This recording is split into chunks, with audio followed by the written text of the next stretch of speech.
Ni mimi msomaji wako Pakacha Comedian, na sasa ni habari za kimataifa. Bodi ya ligi inayojihusisha na mchezo wa mashwat maarufu kama kausha damu imemtaka kamanda wa polisi wa kanda ya kaskazini mkoani Vikindu Inspector Pacome Zouzoua kusimamia kesi ya mabondia wawili waliopangiwa kupiga mbizi katika bonde la Ufa mnamo mwezi Juni Novemba, baada ya mwanariadha huyo kununua gari aina ya bajaji na kupiga chata kubwa lililosomeka kama hatuchezi.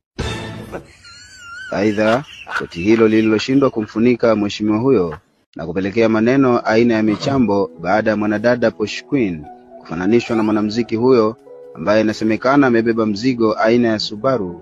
waliozua taharuki katika ukanda wa nchi ya Tunisia na kusababisha vipele vya homa vitakavyotumika hasa katika utengenezaji wa